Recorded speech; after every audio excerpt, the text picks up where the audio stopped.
Si Beshi. Ready na si Beshi sa sa last episode. Grabe. Oo. Ano masabi mo Beshi sa mga ano yung Beshi na ihinto na yung ni Chris?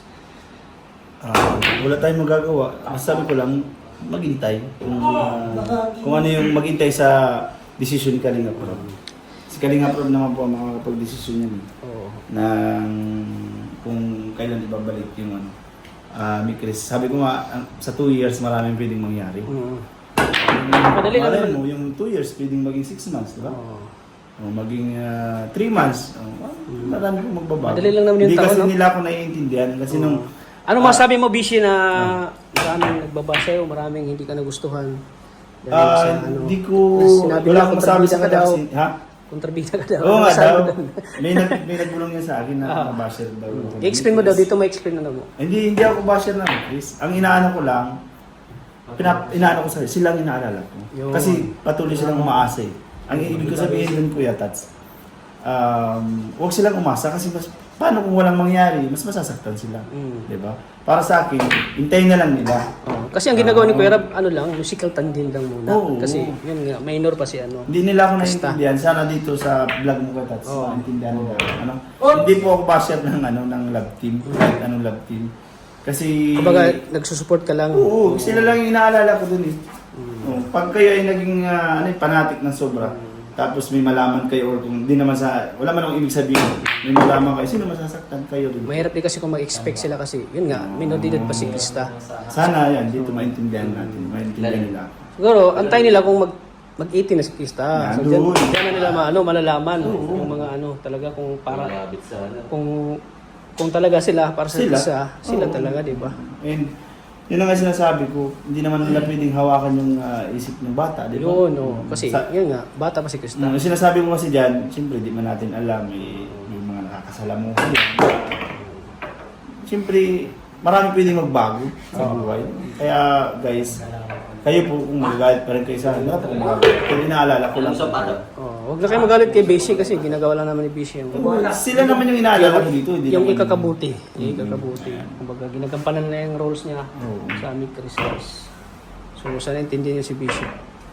And guys, ready na po kayo. Hindi naman malungkot yung ano. Kasi, naintindihan natin sila kasi, fanatics talaga sila. Pero, dapat hindi masyado sila. Oo, panatin. Kumbaga, 10% huwag muna nilang ibuhos yung nila. Pagmamahal.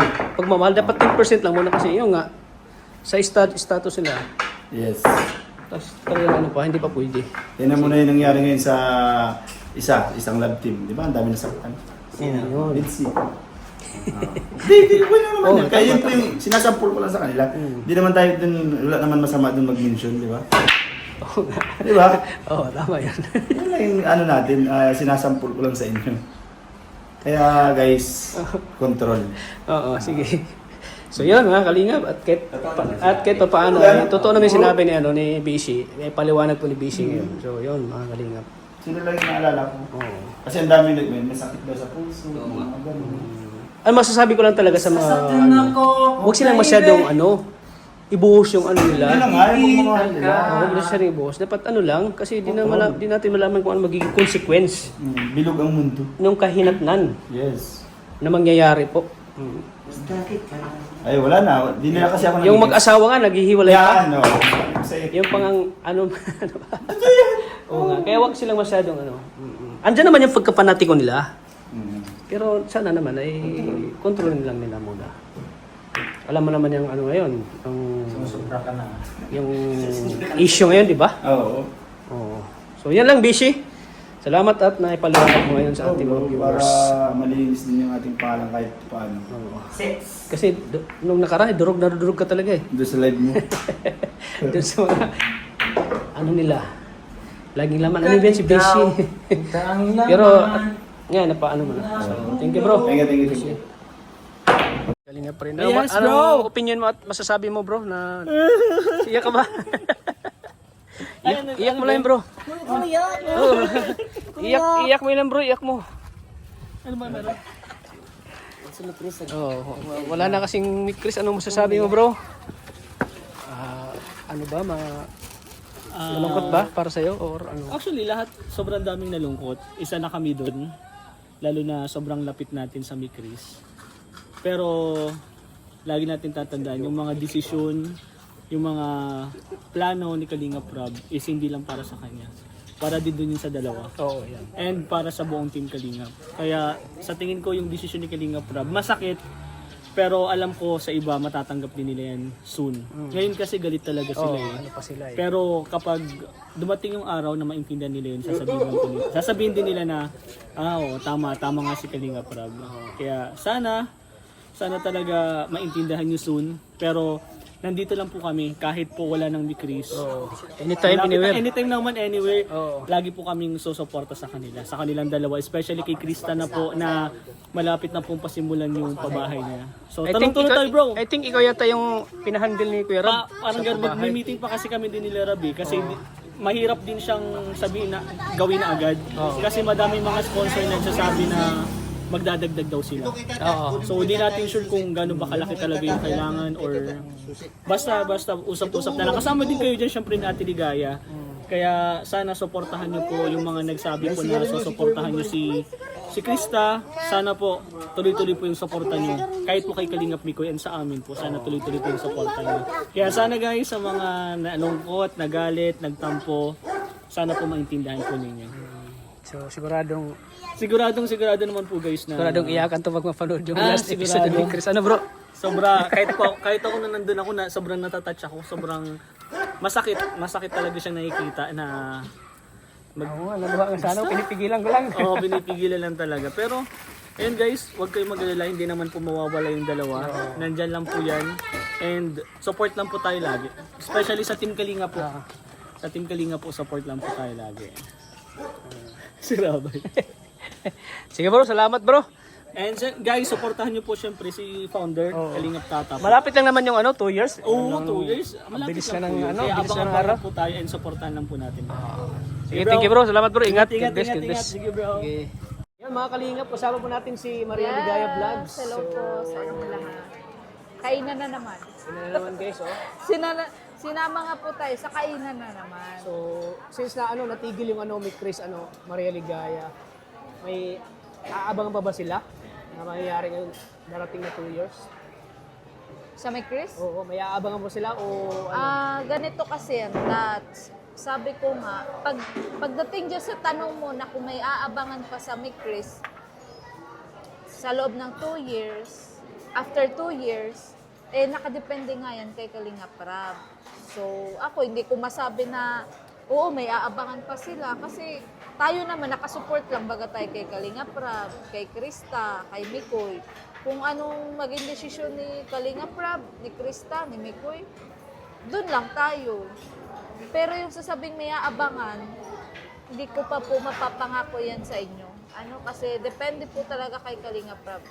Siya po kasi talaga yung nagbablog kay Krista, kung anong plano niya kay Krista, siya po yung mas nakakaalam. Kaya sa ngayon po, mapapayo ko sa inyo, siguro, mag-move on na lang muna tayo. Kasi yun nga, tanggapin na lang po muna natin na nawala na nga si Chris. Pero ganun pa man, hindi ko naman kayo totally dinidiscourage na wala na talaga si Chris. Pero sa ngayon, yun talaga yung katotohanan, wala na talagang may Chris. Pero kasi after 2 baka years, pagdating ng panahon, aasa sila. oo nga, ayoko rin naman po Pagdating ng panahon, umasa kayo. tayo ang maging masama kasi Oo. lagi tayong pinapaasa natin sila. So, hindi pa natin alam yung magiging flow. Yes. Kaya sa ngayon po, go with the flow muna tayo. Natigil lang may Chris, mag-move on po tayo, tanggapin na lang po muna natin na hindi na muna nga sila magkakasama ulit. Ganun. Pero kapag may mga event naman, for sure makikita nyo sila ulit sa mga event, sa mga birthday party, ng Kalingap Angel. Tapos, basta, nasa Kalingap pa rin naman po sila. Si Krista, Kalingap Angel pa rin. Si Mikoy, Kalingap charity vlogger pa rin. So, kumbaga po, talagang, makikita pa rin natin sila. At yung about naman kung magkatuluyan sila o hindi, nasa sa kanila naman po yun. Kasi hindi naman natin madidiktahan yung tax. Hindi natin hawak Saka, ang makita pa naman sila kasi si Mikoy nagsa-charity pa. Oo. O si Krista, nakita sa channel ni Kuya Ram, sa personal vlog ni Kuya Ram, diba? Yes. Oo. So, matanong ko lang, nasaktan ka ba? Anong naramdaman mo na natigil yung Nung una, hindi ako nasaktan. Nagulat lang talaga ako doon sa desisyon. Kasi nga, biglaan baga, wala man baga talaga tayong idea.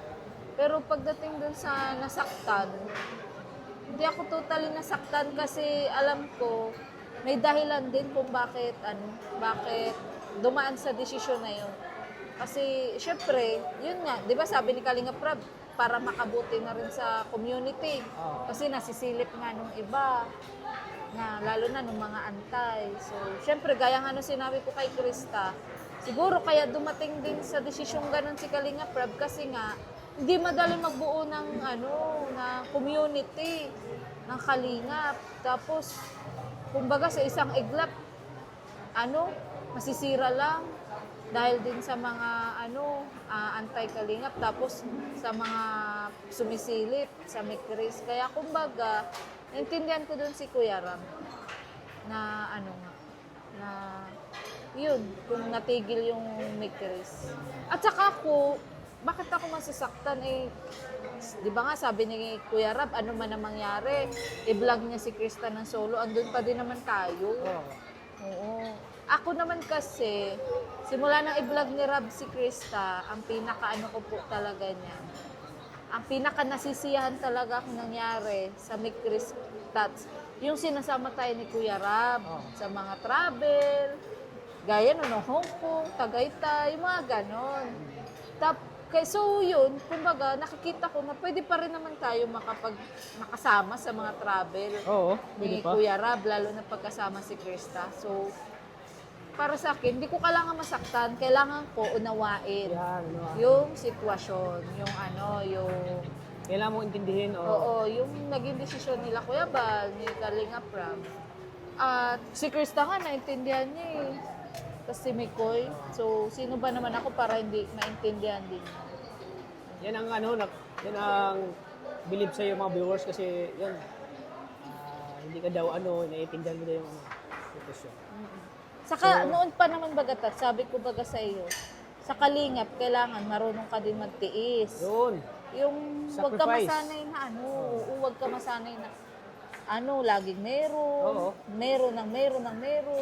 Kasi pag nasanay ka po ng gano'n, lalo na sa mga sponsor, may views ka, baka makagawa ka ng di maganda dahil lang nasanay ka. Diba? Ayoko naman ng gano'n. Kasi nga, ang tiwala din ni Kalinga Prab, isang beses lang natin makakamtan. Yun. Ang pinaprotektahan natin dyan, pinalagaan natin yung Tiwala. Yung tiwala ni Kuya Rab, ni Kalinga Prab. Yun talaga ang pinaprotektahan natin. Sa katats pinangarap ko, Kasi ang tiwala kasi pag nawala yan, wala na. Kaya talagang nag-iingat tayo. Yun. Nag-iingat tayo kay... Ayaw natin siya ma-disappoint. Ayaw natin na makasira tayo sa Kalinga. Masira tayo. Yun ang iniingatan natin. Lalo kay Kuya Rab na masira tayo. Kasi pag nasira Kaya nga naintindihan kita, Tats, nung umiyak ka dahil sa joke. Naintindihan naman kita. Kasi, Kaya sinama ko ni Kuya Rab ay. oo. Sinama ka pala ako. ngayon? Yun, sinama ko para yun daw, para ano nga ng mga mental daw. So, salamat kay Kuya Rab. Thank you at siyempre, salamat tayo kapag sinasama niya ako, yan, bibigyan niya ako ni Kuya Rab. Pero sana, Tats, makonsensya din yung gumamit ng profile mo.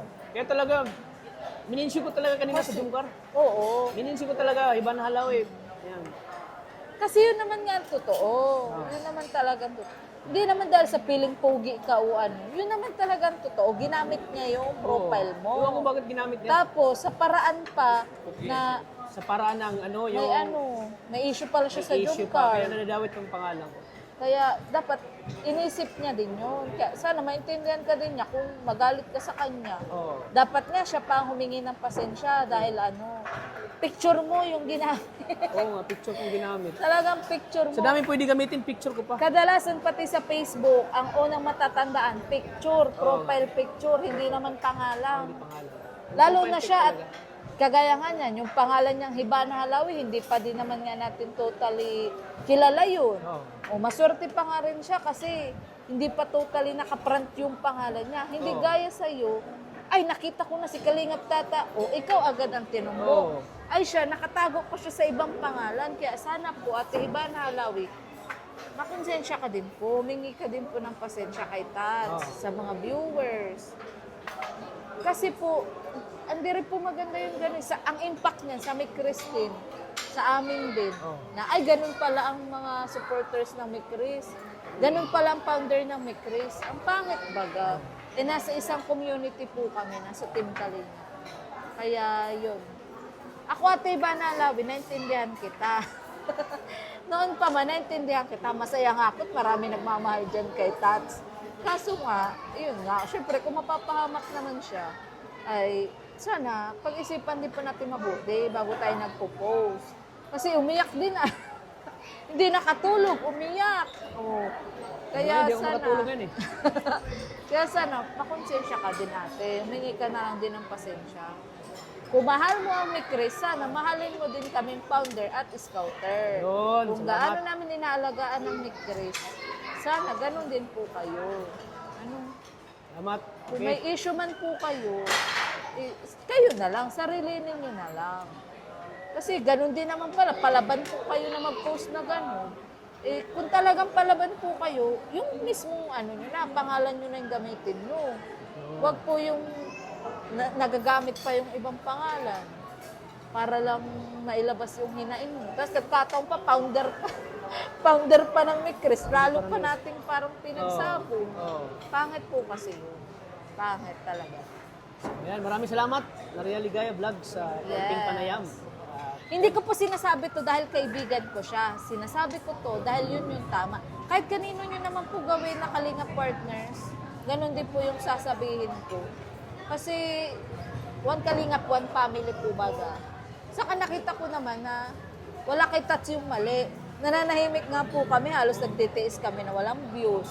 Scout ng scout, kahit minsan wala nang pang-ayuda. Tapos sa isang iglap, syempre masisira kami. Kaya Masakit yun para sa atin. masakit po yung para sa amin. Hindi tayo gumawa. Tayo ang naapekto. Yes. Siyempre po, apektado din yung mga sponsor. Apektado din yung channel kasi. Oo, yung channel. Ang Jumkal community, malaking ano yun. malaking- Sobrang bagsak nga ng mo. ng Sobrang bagsak channel ng mo. views natin. No? Ano Kaya nagsumikap tayo mag-live. ano para- lang naman po ba ang ginawa ni Tata? Tumulong lang naman siya kay Krista. Nirecommend lang naman niya si Krista kay Rab, na kaya tayo din may napapanood. Yun. Kaya yun. Sana maintindihan mo po. Ayan, thank you, Maria Ligaya Vlogs. Bago tayo Thank makain, you so pray muna tayo, pray. much. Pray muna. Ayan. So, in the name of the Father, the Son, the Holy Spirit. Amen. Ma-pray muna tayo, guys. Ma-pray muna. Ayan. So, Lord, May hipon pa, may sinigang salamat pa. po sa biyayang ito. Thank you so much po kasi muli po kami nagkasama-sama. Na-miss po talaga namin ito. Matagal pong panahon na hindi po kami nakapagganito. At naalala ko po, nung huli po kami ng ganito ay marami po kaming misyon na naging success. At sana po marami pa po kami ma-scout ni Tata. At sana po bumalik po sa dati ang kanyang channel. At nang mas marami pa po kami matulungan. Lord, gabayan mo po kami sa araw-araw ng aming pagmimisyon. Ang lahat po ng papuri, Lord, ay sa iyo. Amen. Amen. Ayan. Amen. So, ayan po mga kalingap at ating napanayan si Maria Ligaya Vlogs. So, ayan po mga kalingap at nalinawan po ang lahat. Yung Ay, Mikos po ay... tapos na ba yung premiere ko? Ano po natin mga kalingap, aabangan natin or may aabangan pa tayo. Basta malalaman nyo lang po yung mga kalingap sa susunod na taon o susunod na buwan. So hanggang dito lang po mga kalingap. Salamat po sa inyo lahat. God bless.